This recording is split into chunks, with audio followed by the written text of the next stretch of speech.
Hey, what's going on everybody? Commander Crane here, and we are back with another Pioneer deck tech, and today we're going to be talking about 5-color Knights. Knights is one of my favorite creature types in the entire game, and I'm really excited to talk about 5-color Knights today. As always, at the end of the video, let me know in the comment section below, is there a specific Knight that I should have put in this deck that I did not? Or do you have suggestions for upcoming videos? Just let me know in the comment section. So shout out to Nate. Nate is a good friend of mine who in one of the very first paper videos that we ever uploaded for the channel played a really spicy 5-color Knights deck.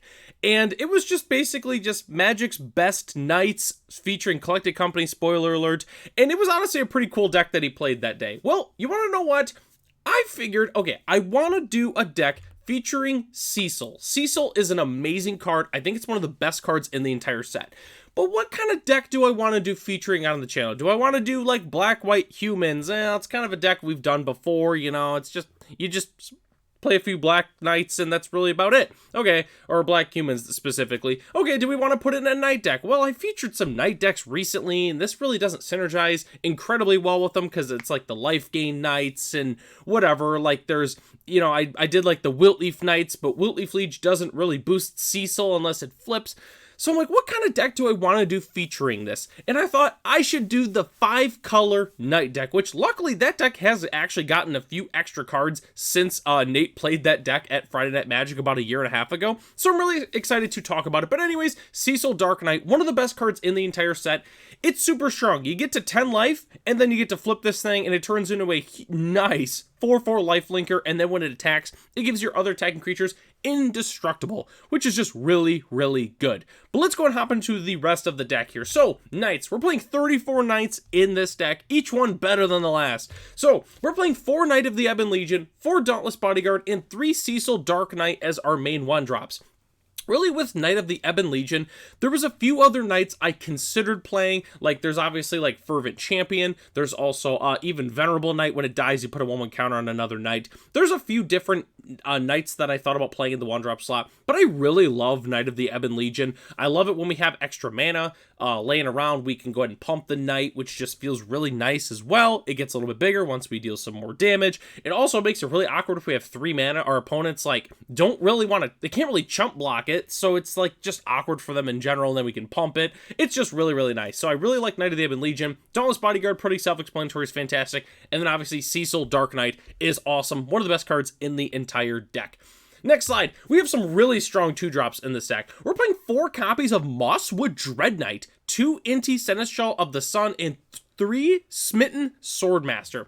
So Mosswood Dread Knight, I really love this card. It draws us a lot of cards. Obviously, it's great. You know, 3/2 Trampling Body for 2 is nice. And then obviously we can cast it as an adventure the next turn, draw another card. And what's cool about this is it's an aggro deck that also gives us a lot of card advantage. And obviously, because we're playing the 4 Mosswood Dread Knight and the 2 copies of Inti, which happens to be a knight. A lot of people forget about that. This is really, really good. We get some big knights, for instance, like Adeline, spoiler alert. We give it trample so they can't just chump block it. This card is just really, really good. Huge fan of Inti. And then Smitten Swordmaster is just a fantastic card to play, especially with Curry Favor. We get a bunch of knights in play. We drain our opponent for like 3, 4, 5, even 6. That's just going to take them out of the game right away. And then obviously it's, you know, the 2/1 lifelinker for 2 isn't fantastic, but just having the Curry Favor is just really, really nice.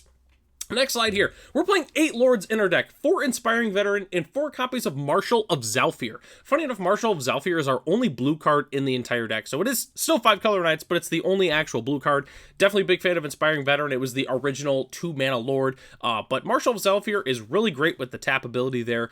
You know, there's some instances where, you know, we can activate this on end step because, you know, with Marshal of Zhalfir, we're not going to be attacking with this all the time unless the coast is clear, because after all, it's a Lord. We want to keep this around, so it's really nice if we have some extra mana on our end step. We can like tap a creature down, untap, maybe tap another one, get some more damage and that kind of thing.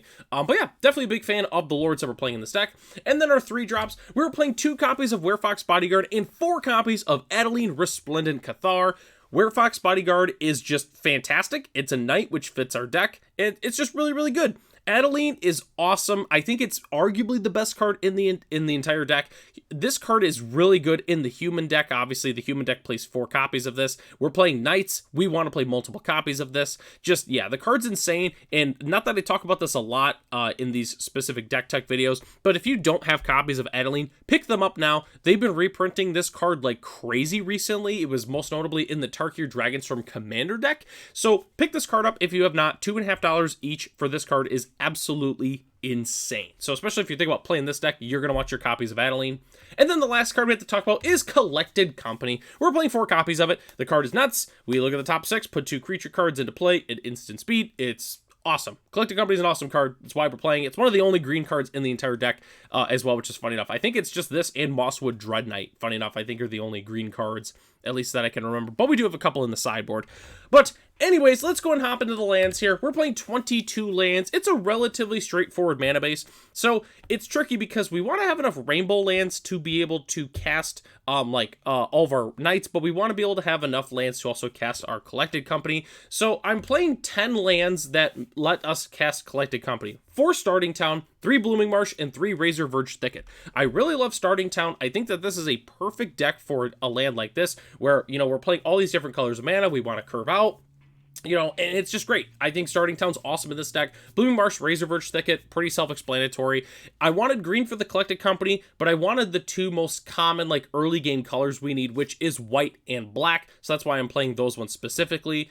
And then rounding on our lands, it's pretty simple. We're playing 4 Cavernous Souls, 4 Secluded Courtyard, and 4 Unclaimed Territory as our rainbow lands of choice, which they're really the only rainbow lands that we can realistically play in this deck. I'm not playing a basic land, so I don't have a spicy basic land of the day, which feels really weird doing that. Simply put, with this, like, it's a little bit of a risk, and like, I'll even leave this up to you. If you're playing on Arena, I wouldn't worry about playing a basic for the most part. If you were playing at your local game store and people are playing Field of Ruins and Assassin's Trophies and things like that, I'd probably throw in a basic Swamp or a basic Plains. You could go, you know, you can go either way with it for the most part. But yeah, just right now I'm not playing a basic, which feels incredibly weird, which some decks don't play basics at all really in Pioneer, so it's, you know, somewhat regular. But yeah, just look out for Field of Ruins, I guess. That's the main thing. Just look out for Field of Ruins. I didn't want to play a basic land and like play a basic Plains and then like we play all these, you know, 1-drop Black Knights, and then we play like an NT, or I guess we can, you know, use a play with NT. That's a bad example. Maybe like a Swamp with like a Marshal of Zalfir or an Inspiring Veteran. There we go. That's a better example. So that's why I'm not playing one specifically in this deck. Okay, let's go and hop into the sideboard here. The sideboard is relatively straightforward, but again, if your sideboard looks different than mine, feel free to go ahead and change things up. This is just based off of, you know, what I personally would recommend playing if I was playing on Magic Arena, or as well as going to Friday Night Magic.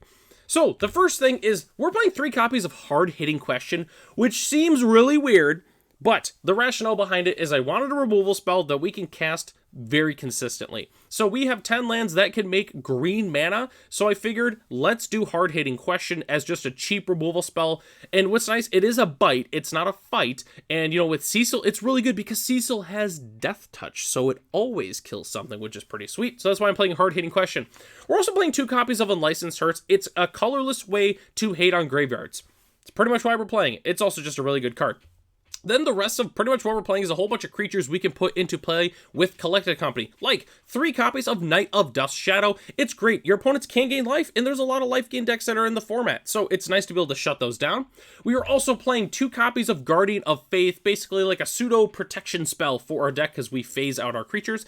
We're also playing 3 copies of Knight of Autumn. There's a lot of really good artifacts and enchantments in the metagame right now, most notably Quarry Steelcutter and Unholy Annex. And being able to destroy both of those with a Knight is really good, and there's 2 other nice abilities on that. And then we're playing 2 copies of Skyclave Apparition. It itself is not a Knight, but it's a good card that helps, you know, get rid of problematic permanents that we can put into play with Collected Company. It's pretty much why we're playing it. Still a very, very good card in its own right. Okay, so the next thing to talk about is the tips and strategy for this deck. I've got 2 tips that you can use if you're looking to play this deck. Relatively straightforward, but I always love to mention it. So, the first thing is Cecil triggers after damage, and I just wanted to be clear on this. You know, sometimes most people are used to like upkeep or end step triggers.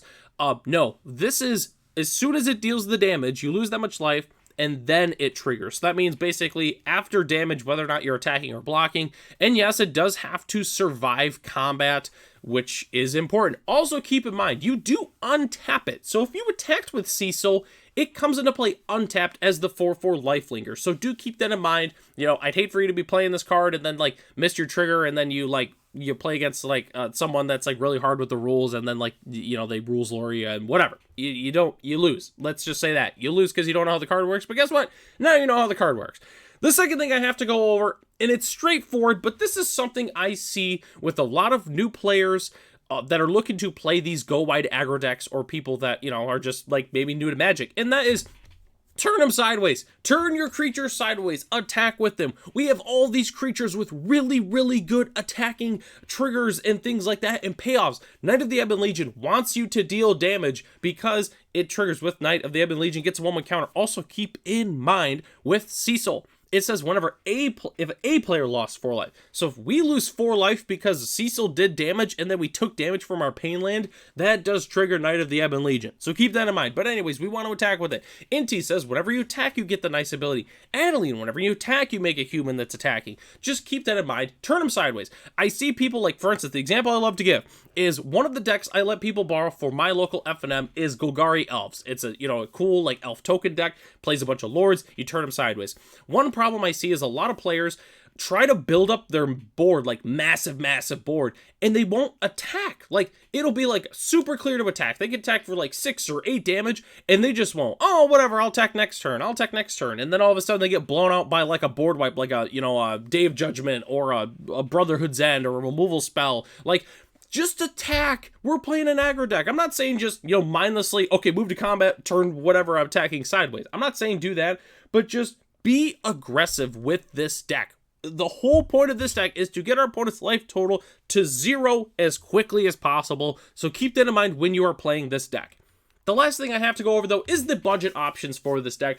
The only thing you could really do is you could swap Knight of the Ebon Legion. They go for about $3 a piece. That's probably the only card that I say is worth, like, swapping that's not detrimental. Like, for instance, like, Cecil goes for about $3 each. The card is the best card in the deck, so I wouldn't recommend cutting that. But Knight of the Ebon Legion, there's a couple of, like, 2/1s for 1 that you could cut. You could also swap it for Fervent Champion, which is what I did for the budget list.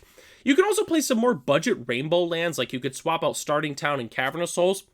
I want to say in my budget version, so the deck is like heavy base Abzan, so I put in a few of the Sandstep Citadels as a good easy swap. I don't remember what other budget lands I played. I think I also went up a Blooming Marsh and a Razorverge Thicket. I can't exactly remember, but the current list as it's constructed right now is $245 US, which sounds like a lot, but that's with 4 Cavern of Souls in the deck. So that's basically like over $130 by itself. So you take out the Cavern of Souls, we're at a $115 deck just without the Cavern of Souls. But the budget list as it's constructed right now is only $64 US. We did obviously swap the Cavern of Souls, but yeah, this deck is so fun. I love Knights and Pioneer. Also shout out to Wasteland Owl, is a huge fan of Knights. I know that Wasteland Owl is going to love this deck as soon as he sees it pop up here. Knights are just awesome.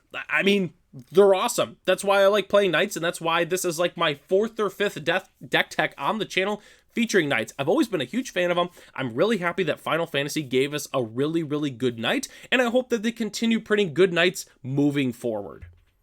Okay, well that takes us to the end of the video here. Thanks so much for watching. The deck lists are in the description below if you'd like to check them out for yourself. Huge shout out to our channel members, Ralph, Matt, Arcadius, Ray, Gary, Saranoki, Michael D, our premium channel member, The Common Cold, Jeremy P, and BG Stilts. If you're interested in being a channel member, it starts at $1 US a month, and you gain access to the exclusive Commander Crane Discord, as well as other features here on the channel. So, I'm Commander Crane, thanks for watching this video, and I hope to catch you in the next one.